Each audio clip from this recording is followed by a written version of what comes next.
वास्तव न्यूज में स्वागत है आपका। मैं सरदार। सूफी संत तो आंदोलन नहीं करते, मगर अब आंदोलन पर भी उतर आ रहे हैं और कुछ कहने के लिए भी बिना ही सोचे समझे अब आंदोलन पर उतर आने लग गए। अब तो विजयपुर के नेता एमएलए बसंत गौड़ा पाटिल एतनाल के विरोध यहाँ पर सूफी संत जिला अधिकारी के आगे आकर यहाँ पर आंदोलन कर रहे हैं, ताकि इसलिए बसवनाथ में श्री बसवेश्वर के लिए कुछ कह गए और वो नहीं सह पा रहा है। अब उसी के विरोध यहाँ पर आंदोलन पर खड़े हो गए, ताकि आंदोलन अब ऐसा हो जाता था, कुछ लोगों को ठेस पहुंचती है, किसी को नाइंसाफी होती है और कुछ वजह से आंदोलन हुआ करता था, तब कोई सूफी संत नहीं आया करते थे। मगर आजकल सूफी संतों का इतना तेजी से आंदोलन बढ़ने लग गया है, ताकि वो भी आज रोड पर उतर आ गए, ताकि आज ये भी कहने लगे हैं बसंत गौड़ा पाटिल एतनाल जो कह गए वो सब छोड़ दिया जाए और सीधे से उन्होंने अच्छे रास्ते ढूंढ लिया जाए, ताकि सूफी संत उनके लिए दुआ करेंगे। वरना जो भी इन्होंने आज धन दौलत जो भी कमाया है वो सब चले जाएगा इनके बददुआ यानी के शाप से। अब वो भी कहने लगे हैं। अब तो सूफी संतों का मठ में काम होता है, उनका कर्तव्य होता है, ताकि हिंदू धर्म और रीति सब कुछ समझाना ये जरूरी पड़ता है, मगर ऐसा नहीं है। कुछ सूफी संतों ने ऐसा होने लग गए हैं, जब इनके मठ को कोई लीडर एक अच्छा आ जाता है तो इनका मठ का, इनकी सूफी संतों का नाम हो जाता है, और जहां पर पॉलिटिक्स लीडर होते हैं वहां पर इनका आसपास बैठना होता है और माइक देने के बाद बहुत देर से भाषण भी करने लगते हैं। कुछ सूफी संत ऐसे हैं, कुछ भी कहे, कुछ भी बोले, जो भी कहेंगे वो भगवान से कहेंगे, परमात्मा से कहेंगे। उन्होंने ये सोचने वाले सूफी संत आज भी है। कुछ सूफी संत ऐसे हैं रोड पे आकर आंदोलन करने वाले, ऐसे भी सूफी संत है। तो अब तो पॉलिटिक्स में आधे से आधा आप सूफी संतों का ही चलने लग गया है खेल। अब तब तो मठाध छोड़कर, मठाधीश छोड़कर, अपना कर्तव्य आप छोड़कर अब आंदोलन पर उतर आए हैं। क्या इनके आंदोलन पर, क्या 1, 2, 4 से आंदोलन से क्या बसंत गौड़ा पाटिल को एतनाल को क्या कुछ कानून कार्रवाई एक्शन होगा, या फिर कोई बात से कुछ इफेक्ट होगा? क्या इन सूफी संतों से क्या आते दिनों में बड़े पैमाने में क्या बसंत गौड़ा पाटिल ऐसे विरोध क्या आंदोलन होगा, क्या यहीं पर खत्म होगा? तो अब तो बसंत गौड़ा पाटिल एतनाल पूरे कर्नाटक में ही एक नामी नायक बन गए हैं, एक बहुत बड़े लीडर बन गए हैं, ताकि हिंदू धर्म के एक रियल टाइगर नाम दिया गया है। अब कुछ लोग उनको ही अब बदनाम करने वाले कुछ हिंदू धर्म में भी है। कुछ पॉलिटिक्स लोग अपनी सीट के लिए, अपने राजनीति के लिए बसंत गौड़ा पाटिल के विरोध, अपने ही जाति धर्म के लोग उनके ही विरोध बात करते हैं। अब बसंत गौड़ा पाटिल एतनाल को तो अब ये माना गया है, उन्होंने जो कहते हैं सीधा कहते हैं, चाहे सूफी संत हो, चाहे अपने ही हो, चाहे पराये क्यों ना हो, चाहे कोई धर्म का क्यों ना हो, जो भी कहेंगे खुले आम कहेंगे। ये तो सारे कर्नाटक को तो पता चल गया है। आखिर सबको, इतने कर्नाटक में बहुत सारे सूफी संत हैं, उन सबको छोड़कर इन्हीं को ही क्यों बुरा लग गया है? क्या इन्हीं को ही क्यों इतना ठेस पहुंच गया है? आखिर वजह क्या है? क्या इन्होंने भी क्या पॉलिटिक्स से किसी के बातों में आकर क्या बसंत गौड़ा पाटिल के विरोध क्या इन्होंने भी खड़े हो गए? आखिर क्यों? क्या इनको क्या अपने भगवान पर, क्या अपनी परमात्मा पर क्या भरोसा नहीं है? क्या इन्होंने आकर क्या आंदोलन करने से, कोई कानून कार्रवाई करने से क्या बसंत गौड़ा पाटिल एतनाल को क्या इससे क्या इफेक्ट हो जाएगा, या फिर आते दिनों में आंदोलन हो जाएगा? आइए देखेंगे क्या कहते हैं सूफी संतों का आंदोलन का एक रिपोर्ट।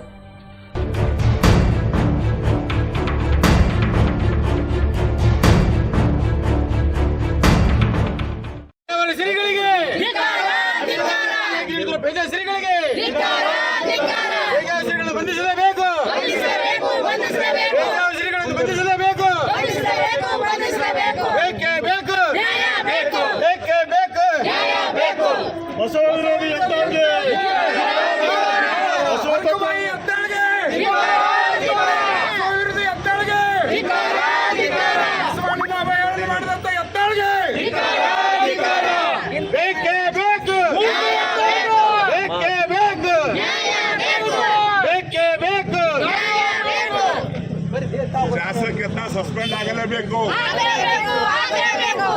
ಶಾಸಕ ಸ್ಥಾನದಿಂದ ಸಸ್ಪೆಂಡ್ ಆಗಲೇಬೇಕು. ಶಾಸಕ ಸ್ಥಾನದಿಂದ ಸಸ್ಪೆಂಡ್ ಆಗಲೇಬೇಕು. ಶಾಸಕ ಸ್ಥಾನದಿಂದ ಸಸ್ಪೆಂಡ್ ಆಗಲೇಬೇಕು. ಗಡೀಪಾರು ಮಾಡಬೇಕು. ಕರ್ನಾಟಕ ಸಾಂಸ್ಕೃತಿಕ ನಾಯಕ ಬಸವಣ್ಣನನ್ನು ವಿರೋಧಿಸಿದಂತಹ ಬಸವಣ್ಣನನ್ನ ಅವಮಾನಿಸಿದಂತಹ ಶಾಲೆಗಳಿಗೆ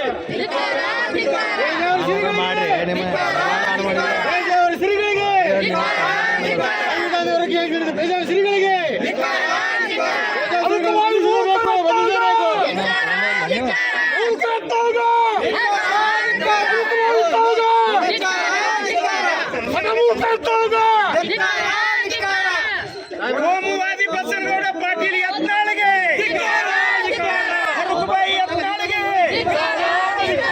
ಅಚ್ಚಿಕೇಡಿ ಯತ್ನಾಳ್ಗೆ.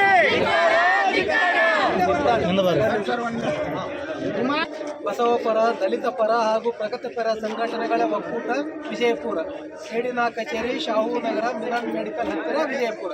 ಇವರಿಗೆ ಸನ್ಮಾನ್ಯ ಮುಖ್ಯಮಂತ್ರಿಗಳು, ಕರ್ನಾಟಕ ಸರ್ಕಾರ, ವಿಧಾನಸೌಧ ಬೆಂಗಳೂರು, ಮಾನ್ಯ ಜಿಲ್ಲಾಧಿಕಾರಿಗಳು ವಿಜಯಪುರ ಇವರ ಮೂಲಕ ಮಾನ್ಯರೇ, ವಿಷಯ ಸಾಮಾಜಿಕ ಸಾಮರಸ್ಯ ಕದಡುತ್ತಿರುವ ಸಂವಿಧಾನ ವಿರೋಧಿ ಶಕ್ತಿಗಳ ಮೇಲೆ ಕಾನೂನು ಕ್ರಮ ಕೈಗೊಳ್ಳುವ ಕುರಿತು ಮೇಲೆ ತಿಳಿಸಿದ ವಿಷಯದಲ್ಲಿ ನಾವು ದಲಿತ ಪರ, ಪ್ರಗತಿಪರ, ಬಸವ ಪರ, ಸಂವಿಧಾನ ಪರ ಸಂಘಟನೆಗಳ ಕಾರ್ಯಕರ್ತರು ತಮ್ಮಲ್ಲಿ ಅರಿಕೆ ಮಾಡಿಕೊಳ್ಳುವುದೇನೆಂದರೆ, ದಿನಾಂಕ 23/11/2024 ಬೆಂಗಳೂರಿನಲ್ಲಿ ವಿಶ್ವ ಹಿಂದೂ ಪರಿಷತ್ತಿನ ಸಂತರ ಸಭೆಯಲ್ಲಿ ಮಾತನಾಡಿದ ವಿಶ್ವ ಒಕ್ಕಲಿಗರ ಪೀಠದ ಚಂದ್ರಶೇಖರನಾಥ ಸ್ವಾಮೀಜಿಯವರು ದೇಶದಲ್ಲಿರುವ ಮುಸ್ಲಿಮರ ಮತದಾನದ ಹಕ್ಕು ಕಿತ್ತುಕೊಳ್ಳಬೇಕೆಂದು ಮಾತನಾಡಿದ್ದಾರೆ. ಅದರಂತೆ ಕನೇರಿ ಮಠದ ಕಾಡಸಿದ್ದೇಶ್ವರ ಸ್ವಾಮೀಜಿ ಕೂಡ ಸೌಹಾರ್ದತೆಯನ್ನು ಕೆಡಿಸುವ ಮಾತನಾಡಿದ್ದಾರೆ. ಮುಸ್ಲಿಮರು ಭಾರತ ದೇಶದ ಅವಿಭಾಜ್ಯ ಅಂಗವಾಗಿದ್ದಾರೆ. ಭಾರತದ ಮೂಲ ನಿವಾಸಿಗಳಾದ ಮುಸ್ಲಿಮರು ಸ್ವಾತಂತ್ರ್ಯ ಹೋರಾಟದ ಕಾಲದಿಂದ ಇಂದಿನವರೆಗೆ ದೇಶದ ಅಭಿವೃದ್ಧಿಯ ಸಲುವಾಗಿ ಹಗಲಿರುಳು ಶ್ರಮಿಸಿದ್ದಾರೆಂಬುದು ಸ್ವಾಮೀಜಿಯವರ ಪ್ರಶ್ನೆಗೆ ಬಂದಿಲ್ಲ ಎಂದ ಮೇಲೆ ಅವರು ಯಾವ ಲೋಕದಲ್ಲಿ ಬಾಳುತ್ತಿದ್ದಾರೆ?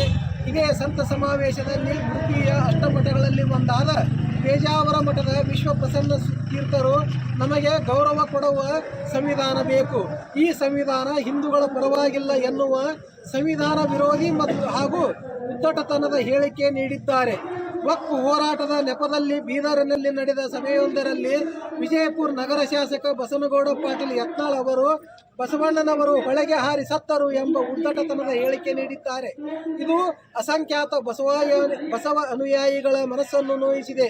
ಹಲವು ಧರ್ಮಗಳ, ಹಲವು ಭಾಷೆಗಳ, ಸಾವಿರಾರು ಜಾತಿಗಳ ಮತ್ತು ಸಂಸ್ಕೃತಿಯನ್ನು ಹೊಂದಿರುವ ಭಾರತ ದೇಶವನ್ನು ಒಂದಾಗಿ ಬೆಸೆಯುವ ದಿಶೆಯಲ್ಲಿ ಡಾಕ್ಟರ್ ಬಾಬಾ ಸಾಹೇಬ್ ಅಂಬೇಡ್ಕರ್ ಅವರು ವಿಶಿಷ್ಟವಾದ ಸಂವಿಧಾನವನ್ನು ನೀಡಿದ್ದಾರೆ. ಸಂವಿಧಾನ ಕಾರಣದಿಂದಾಗಿಯೇ ಎಲ್ಲರಿಗೂ ಸಮಾನ ಹಕ್ಕುಗಳು ದೊರೆತಿವೆ.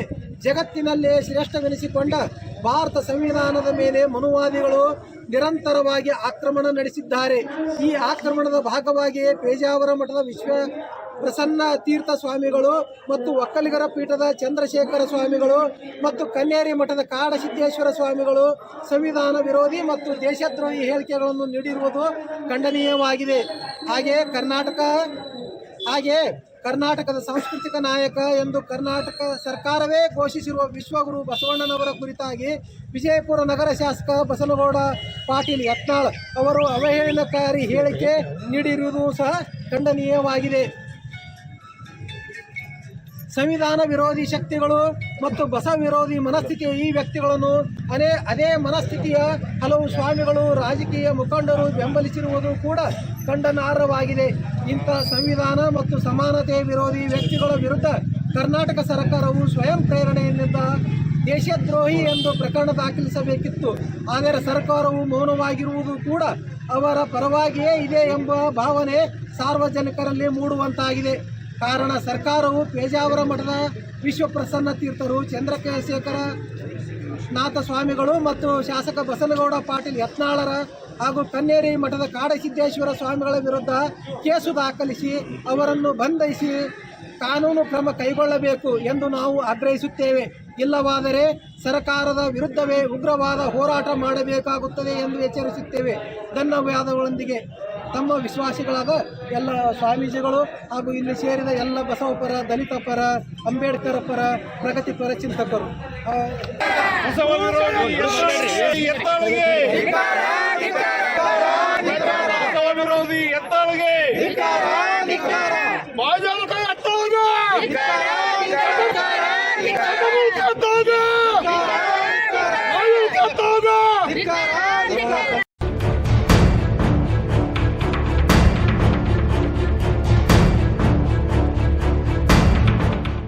ಓಂ ಶ್ರೀ ಗುರು ಬಸವಲಿಂಗಾಯ ನಮಃ. ವಿಶ್ವಗುರು ಬಸವ ತಂದೆಯನ್ನು ಕುರಿತು ವಿಜಯಪುರ ನಗರದ ಶಾಸಕರು ಲಿಂಗಾಯತ ಧರ್ಮದ ಮನೆತನದಲ್ಲೇ ಹುಟ್ಟಿದಂತ, ಅದು ವಿಶ್ವಗುರು ಬಸವ ತಂದೆಗಳ ಹೆಸರನ್ನೇ ಇಟ್ಟುಕೊಂಡಂತ ಬಸನಗೌಡರು, ರಾಮನಗೌಡರು, ಪಾಟೀಲ್ ಬಹಳ ಒಂದು ಕೀಳು ಮಟ್ಟದ ಶಬ್ದವನ್ನ ಬಳಸ್ಯಾರ. ಬಸವಣ್ಣನವರು ಹೊಳಿ ಹಾರಿ ಸತ್ತಾರ, ನೀವು ಹೊಳಿ ಹಾರ್ರಿ ಅನ್ನಂತ ಮಾತು ಹೇಳ್ಯಾರ. ಬಸವಣ್ಣನವ್ರ ಬಗ್ಗೆ ಈ ತರ ಅಪಮಾನಜನಕವಾಗಿ ಮಾತನಾಡುವುದು ಅಷ್ಟು ಯೋಗ್ಯ ಅಲ್ಲ. ಅದಕ್ಕೆ ಇದನ್ನ ನಾವೆಲ್ಲ ಖಂಡಿಸ್ತೀವಿ. ಇದನ್ನ ನಾವು ಈಗಾಗಲೇ ತಾವು ಹೇಳಿಕೆ ಕೊಟ್ಟು ಈಗ ಒಂದು 10 ದಿವಸ ಆಯ್ತು. ಇಡೀ ರಾಜ್ಯ ತುಂಬಾ ಎಲ್ಲಾ ಕಡೆ ಯೂಟ್ಯೂಬ್, ಫೇಸ್ಬುಕ್ ಎಲ್ಲಾ ಕಡೆ ಹೇಳಿದ್ರು ಸಹಿತ ಅವ್ರಿಗೆ ಹೊಳ್ಳಿ ತಾವ್ ಏನು ಪತ್ರಿಕಾಗೋಷ್ಠಿಯಲ್ಲಿ ಏನಂದ್ರೆ, ನಾ ಅಂಜೋ ಮಗ ಅಲ್ಲ, ನಾ ಇದೇ ಅಲ್ಲ ಯಾಕಂದ್ರೆ ತಮ್ಮ ಹೊಲಸು ಮಾಹಿತಿ ಮಾಡಿ ಯಾಕಂದ್ರೆ ಮಾತಾಡಾಕ್ತಿರಿ. ಅನಿವಾರ್ಯ ನಾವು ಸ್ವಾಮಿಗಳು ನಮ್ಮ ಮಠ ಬಿಟ್ಟು ಇಲ್ಲಿ ರೋಡಿಗೆ ಬರಬೇಕಾಯ್ತು. ಅದಕ್ಕೆ ಇದು ಸಾಂಕೇತಿಕವಾಗಿ ಸಣ್ಣ ಪ್ರಮಾಣದಾಗ ಇದೊಂದು ಹೋರಾಟವನ್ನು ಮಾಡ್ಯವು. ಇನ್ನು ಇದಕ್ಕೆ ಒಪ್ಕೊಳಿಕಂದ್ರ ಇಂದ ಸಿದ್ದೇಶ್ವರ ಗುಡಿದಿಂದ ಇಡೀ ಒಂದು 16,000 ಜನರನ್ನು ಸೇರಿಸಿ ದೊಡ್ಡ ಪ್ರಮಾಣದ ರ್ಯಾಲಿ ಮಾಡಂತ ಒಂದು ಪರಿಸ್ಥಿತಿ ಬರ್ತೈತಿ. ಅದಕ್ಕ ಈ ಬಸವ ದ್ರೋಹ, ಶರಣ ದ್ರೋಹ ಮಾಡಿದವ್ರು ಯಾರು ಉಳಿದಿಲ್ಲ. ಗೌಡ್ರ ನೀವು ಉಳಿದಿಲ್ಲ, ಉಳಿಯಂಗಿಲ್ಲ. ಗೌಡ್ರ ನೀವು ನಮ್ಗೆ ಬೇಕು. ಅದಕ್ಕ ತಾವು ದಯಮಾಡಿ ತಮ್ಮ ತಪ್ಪನ್ನು ಒಪ್ಕೊಳ್ರಿ, ತಮ್ಮ ತಪ್ಪನ್ನ ತಿದ್ದುಕೊಳ್ರಿ. ತಾವ್ ಹಿಂಗ ಮುಂದಕ್ ಬರೀರಿ. ಅಕಸ್ಮಾತ್ ಇದು ಒಪ್ಕೊಳಿಕಂದ್ರ ತಿದ್ದುಕೊಳಿಕಂದ್ರ ಏನ್ ಆಕೈತಿಪ್ಪ ಅಂದ್ರ ತಾವು ಸರ್ವನಾಶವಾಗಿ ಹೊಕ್ಕಿರಿ. ಯಾ ಅಹಂಕಾರದಿಂದ, ಯಾ ಮದದಿಂದ ಒಳಗೆ ತುಂಬಿಕೊಂಡು ಮಾತಾಡಕ್ತಿಲ್ಲ, ಆ ಎಲ್ಲ ಮದಗಳು ತುಂಬಿದ ಕೊಡಕ ಕಲ್ಲು ಬರ್ದ ಹೆಂಗ ಕಲ್ಲು ಬರ್ದ ಒಳಗಿನ ನೀರು ಸೋರಕಲ್ಲ, ಹಂಗೆಲ್ಲ ನಿಮ್ ಸಂಪತ್ತ ನಿಮ್ ಎಲ್ಲಾನು ನಾಶ ಹೋಗ್ತದ. ಅಂತದ್ ಆಗುದು ಬೇಡ ಅತ್ತೆ ನಮ್ ಇಚ್ಛಾ ಐತಿ. ಅದಕ್ಕೆ ಬೇಗ ಆದಷ್ಟು ಬೇಗ ತಿದ್ದುಕೊಡ್ರಿ. ಇನ್ನು ಎರಡನೇ ವಿಷಯವಂದ್ರ, ಪೇಜಾವರ ಶ್ರೀಗಳು ತಾವು ಬಹಳ ಸಂಸ್ಕೃತವನ್ನ ಅಧ್ಯಯನ ಮಾಡ್ರಿ. ತಮ್ಮ ಮೊದಲನೇ ಶ್ರೀಗಳು ಹಿಂಗ ಬಾಯಿ ಹರಿ ಬಿಡ್ತಿದ್ರು, ಅವ್ರಕಿಂತ ಮುಂದುವರೆದ ಅವ್ರಕಿಂತ ಹೆಚ್ಚಿಗೆ ಬಾಯಿ ಬಿಡಾಕ್ತಿರಿ. ಇಲ್ಲಿ ಭಾರತ ಸುಖವಾಗಿ ನೆಮ್ಮದಿಯಾಗಿ ಬದುಕಾಕತ್ತಿದ್ ಈ 4-5 ವರ್ಷನಾಗ ಈಗ ಈ ಒಂದು 75 ವರ್ಷಗಳಿಂದ ಸ್ವತಂತ್ರ ನಂತರ, ಅದು ಯಾವಾಗ ಅಂಬೇಡ್ಕರ್ ತಂದೆಗಳು ಕೊಟ್ಟಂತ ಸಂವಿಧಾನದ ಅಡಿಯಲ್ಲಿ ಎಲ್ಲಾರು ಆರಾಮದ್ರಿ. ನೀವು ನಿಮ್ಮ ಮಠದಾಗ ಹೆಂಗ ಆರಾಮದ್ರಿ ಗೊತ್ತೈತೇನ, ಕಾರ್ನಾಗ ಹೆಂಗ ಆರಾಮ್ ತಿರುಗಾಡಕ್ತಿರಿ ಗೊತ್ತೈತೇನ. ಅಂಬೇಡ್ಕರ್ ತಂದೆಗಳು ಕೊಟ್ಟಂತಹ ಸ್ವಾತಂತ್ರ್ಯದಿಂದ, ಅಂಬೇಡ್ಕರ್ ತಂದೆಗಳು ಕೊಟ್ಟಂತಹ ನ್ಯಾಯದಿಂದ, ಸಂವಿಧಾನದಿಂದ ಇದನ್ನ ಎಚ್ಚರಿಟ್ಕೋರಿ. ಇಲ್ಲಕಂದ್ರೆ ಈಗ ನಿಮ್ಮನ್ನ ಮಠ ಹಾಕಿಡ್ತೀವಿ ಮುಗಿಸ್ತಿದ್ರು. ಅದಕ್ಕೆ ದಯಮಾಡಿ ಅಂತ ಸಂವಿಧಾನ ವಿರೋಧಿ ಹೇಳಿಕೆ ಕೊಡಬೇಡ್ರಿ. ತಾವು ಈ ಭಾರತದವ್ರಲ್ಲ. ತಮಗ ಇಲ್ಲಿ ಇರೋಂತ ದಲಿತರು ಬೇಕಾಗಿಲ್ಲ, ಮುಸ್ಲಿಮರು ಬೇಕಾಗಿಲ್ಲ, ಲಿಂಗಾಯತರು ಬೇಕಾಗಿಲ್ಲ, ಬೌದ್ಧರು, ಸಿಖ್ಖರು, ಜೈನ ಯಾವ ಕಡೆಗೆ ಯಾರು ಅಲ್ಲ, ಹಿಂದೂಗಳು ಸಹಿತ ಬೇಕಲ್ಲ. ಯಾಕಂದ್ರೆ ನೀವೇ ಹೇಳಿರಿ ಎಷ್ಟೋ ಸರ್ತಿ ನಾವು ಹಿಂದೂಗಳಲ್ಲ ಅಂತ ಹೇಳಿ. ಅದಕ್ಕೆ ನಿಮ್ಗೆ ಯಾರು ಬೇಕಾಗಿಲ್ಲ. ಅದಕ್ಕೆ ನೀವು ಯಾರು ಬೇಕಾಗಿಲ್ಲ ಅಂದ್ರೆ ಇರೋರು ನೀವ್ ಹೇಳ್ತಿದ್ರಿ 1-1.5% ಇದ್ದವ್ರು ಅದ್ರಿ. ನೀವೇನ್ ಮಾಡ್ರಿ, ಓಸು ಗಂಟು ಕಟ್ಕೊಂಡು ಬೇಕಾದ್ರೆ ನಿಮ್ ಹೊಲ ಮನೆ ಆಸ್ತಿ ಎಲ್ಲ ನಾವ್ ಖರೀದಿ ಮಾಡ್ಕೊತ ಹಂಗೇನು ಓಡ್ಸಂಗಿಲ್ಲ. ಇವ್ರು ಎಲ್ಲಾ ನಮಗ್ ಮಾಡಿ ನಿಮ್ ಎಲ್ಲಿ ಬಂದಿರಿ ಅಲ್ಲಿ ಹೋರಿ. ವಾಲ್ಯಪ್ಪ ಅಂದ್ರೆ ನೀವು ಇಲ್ಲೇ ಇರು ಆಶೆ ಇತ್ತಪ್ಪ ಅಂತಂದ್ರ ನಮ್ಮ ಜೊತೆ ಹೊಂದಾಣಿಕೆ ಮಾಡ್ಕೊಂಡಿರ್ರಿ. ನೀವು ಬಂದು ಈಗ ಬಹಳ ವರ್ಷ ಆಯ್ತು, 3-4 ಸಾವಿರ ವರ್ಷ ಆಯ್ತು. ನಿಮ್ಮನ್ನ ಹೊರಗೆ ಕಳ್ಸೋದು ನಮ್ಗೆ ಇಚ್ಛಾ ಇಲ್ಲ. ದಯಮಾಡಿ ನೀವು ಹಿಂಗ ಉದ್ದಟನ ಮಾಡಕತ್ರಿ ಅಂದ್ರೆ ನಾವು ಭಾರತವನ್ನೇ ಬಿಟ್ಟು ನಿಮ್ಮನ್ನ ಹೊರಗೆ ಹಾಕ್ಬೇಕಾಗ್ತದ. ಎಚ್ಚರ. ಅದಕ್ಕ ನಿಮ್ನ ಇಬ್ಬರದು ಕುರಿತು ನನಗೊಂದು ಅಲ್ಲಮ್ಮ ಗುರುದೇವರ ಒಂದು ಮಾತು ನೆನಪಾಗ್ತದ. ಆನೆಯ ಜರಿದು, ಆನೆ ಅಂದ್ರೆ ಭಾರತದ ಅಂಬೇಡ್ಕರ್ ಸಂವಿಧಾನ. ಆನೆಯ ಜರಿದು ಕೋಣವ ನೇರಿದರೆ ಆರೇನು ಮಾಡುವರು, ಪಾಯಸವ ಜರಿದು ಮದ್ಯವ ಕುಡಿದರೆ ಆರೇನು ಮಾಡುವರು, ಕಸ್ತೂರಿಯ ಜರಿದು ಕೆಸರು ಪೂಸಿದರೆ ಆರೇನು ಮಾಡುವರು, ಅರಿದರಿದು ನಮ್ಮ ಗುಹೇಶ್ವರನ ಶರಣರ ಜರಿದರೆ. ಗುಹೇಶ್ವರನ ಶರಣರಂದ್ರ ಈ ಎಲ್ಲ ಭಾರತೀಯರು. ಆನೆ ಅಂದ್ರೆ ಅಂಬೇಡ್ಕರ್ ತಂದೆಗಳ ಸಂವಿಧಾನ. ಇದನ್ನೆಲ್ಲ ಅರಿದರಿದು ನಮ್ಮ ಗುಹೇಶ್ವರನ ಶರಣರ ಜರಿದರೆ ಆರೇನು ಮಾಡೋರು. ನಿಮ್ ಯಾರು ಕೈ ಹಿಡಿಯಕ್ಕಾಗುದಿಲ್ಲ. ಅದಕ್ಕೆ ಅಂತ ಆಗೋಕ್ಕಿಂತ ಮೊದಲ ಎತ್ತರ ಆಗಿರುತ್ತೆ. ಎಲ್ಲರಿಗೂ ಶರಣಾರ್ಥಿಗಳು. ವೀರತೀಶಾನಂದ ಸ್ವಾಮಿಗಳು, ವಿರಕ್ತ ಮಠ, ಮನಗೊಳ್ಳಿ.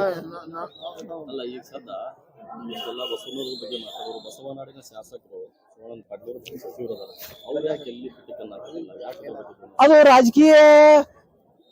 ರಾಜಕೀಯ ಅವ್ರವ್ರ ವಿರೋಧ ಇರ್ತೈತಿ.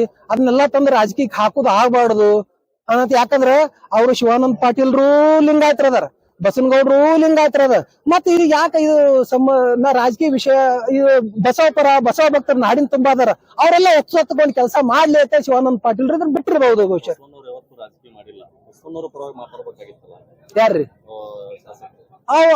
ಅವ್ರ ಬಗ್ಗೆ ನಮ್ಗೆ ಸಂಪರ್ಕ ಇಲ್ಲ. ಅದು ಅವ್ರಿಗೆ ಕೇಳ್ರಿ ಅದನ್ನ. ಕಾಂಗ್ರೆಸ್ ಸರ್ಕಾರ ಇದ್ರು ಇವ್ರ ಮೇಲೆ ಯಾಕೆ ಅದಕ್ಕೆ ನಮಗೂ ಸಂಶಯ ಬರತೈತಿ. ಇವ್ರು ಕಾಂಗ್ರೆಸ್ ಸರ್ಕಾರ ಇದ್ರು ಯಾಕೆ ಸುಮ್ ಕುಂದ್ರಾಕತಾರಪ್ಪ ಅಂದ್ರೆ ಏನು ಇವ್ರಿಗೂ ಇವರೆಲ್ಲ ಸಾಂಸ್ಕೃತಿಕ ನಾಯಕತ್ವ ಘೋಷಣೆ ಮಾಡ್ಯಾರ. ಆದ್ರೆ ಈ ವಿಷಯದ ಸುಮ್ ಕೂತಾರ ಅಂದ್ರೆ ಇವ್ರದ್ದು ಏನು ಬೆಂಬಲ ಐತೇನೋ ಅಂತ ಆಗ್ತೈತಿ. ಅದಕ್ಕೆ ಈ ಮನವಿ ಒಳಗೂ ಹಂಗ ಕೊಟ್ಟೇವಲ್ಲ. ಇದಕ್ಕೆ ಸೂಕ್ತವಾದ ಕ್ರಮ ಕೈಗೊಳ್ಳಿಕ್ಕಂದ್ರೆ ರಾಜ್ಯ ಇವ್ರನ್ನ ಬಿಡ್ತೇವೆ, ರಾಜ್ಯ ಸರ್ಕಾರ ವಿರುದ್ಧ ಹೋರಾಟ ಚಲೋ ಮಾಡ್ಬೇಕೈತೆ ಮನವಿ ಕೊಟ್ಟೇವೆ.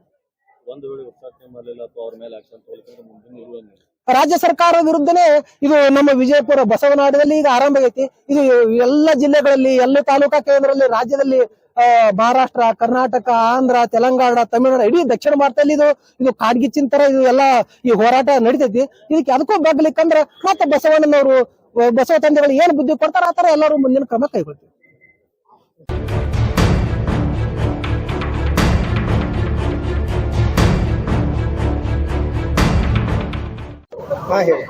ಬಸವನಗೌಡ ಪಾಟೀಲ್ ಯತ್ನಾಳ್ ಅವರು ಎಷ್ಟು ದಿವಸ ಬಹಳ ಚಲೋ ಕೆಲಸ ಮಾಡ್ಯಾರ. ಅವರು ಸಿದ್ದೇಶ್ವರ ಹಾಸ್ಪಿಟಲ್ ಮಾಡಿದ್ದಾರೆ, ಶಾಲೆಗಳನ್ನು ಮಾಡಿದ್ದಾರೆ, ಸಾಮಾಜಿಕ ಕೆಲಸಗಳನ್ನು ಮಾಡ್ಯಾರೆ.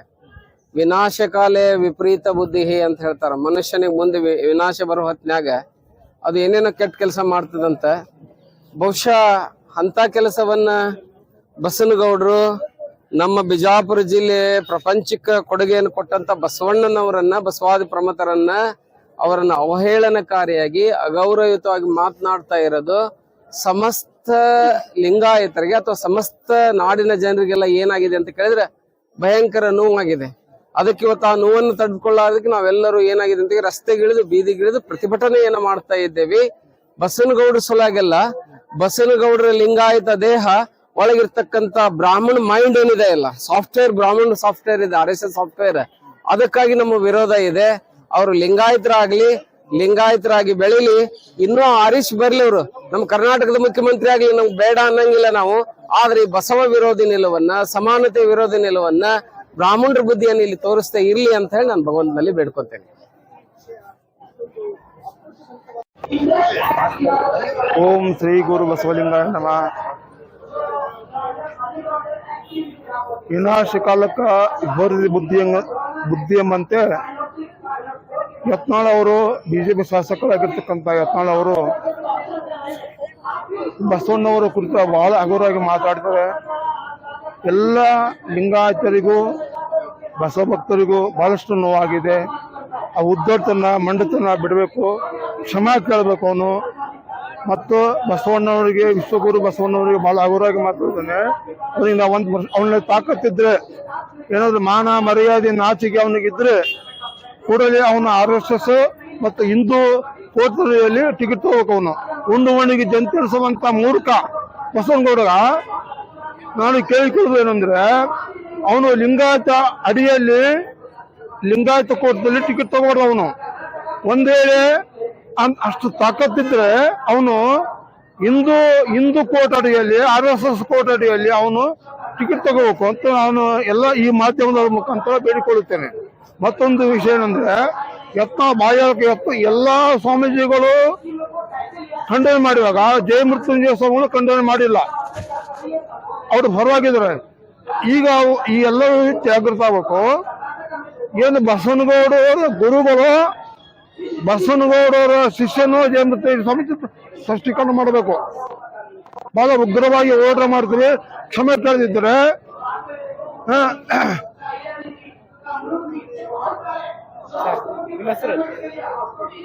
ನನ್ನ ಹೆಸರು ಶಿವಬಸವ ಸ್ವಾಮೀಜಿ, ಶ್ರೀ ಗುರು ಬಸವೇಶ್ವರ ಬಿರಕ್ತ ಮಠ, ಬೇಲೂರು, ಬಸವ ಕಲ್ಯಾಣ ತಾಲೂಕು. ಯತ್ನಾಳಗೆ ತೀವ್ರವಾಗಿ ಖಂಡಿಸ್ತಾನೆ. ಬಹಳ ಹಗುರವಾಗಿ ಮಾತಾಡೋಣ. ಅವನು ವಿನಾಶ ಕಾಲ ಬಂದಿದೆ. ಶತಮೂರ್ಖ ಯತ್ನಾಳಿಗೆ ಅವನು ಕ್ಷಮಾ ಕೇಳಿದ್ರು ಅವನ ಮನೆಯಿಂದ ಕುಂತು ಧರಣಿ ಮಾಡ್ತೀವಿ. ಅವನು ಯಾವ ಕೋಟ ಅಡಿಯಲ್ಲಿ, ಲಿಂಗಾಯತ ಕೋಟ ಅಡಿಯಲ್ಲಿ ಟಿಕೆಟ್ ತಗೊಂತಾನ, ಮತ್ತೆ ಲಿಂಗಾಯತ ಧರ್ಮದ ಗುರು ಬಸವಣ್ಣ ಬೈತಾನ. ಇಡೀ ಮಹಾಮಾನವತವಾದಿ ಬಸವಣ್ಣವರು, ಇಡೀ ಮಾನವ ಕುಲಕ್ಕೆ ಅವನು ಬೈದಂಗ, ಬಸವಣ್ಣ ಬೈದಂಗ.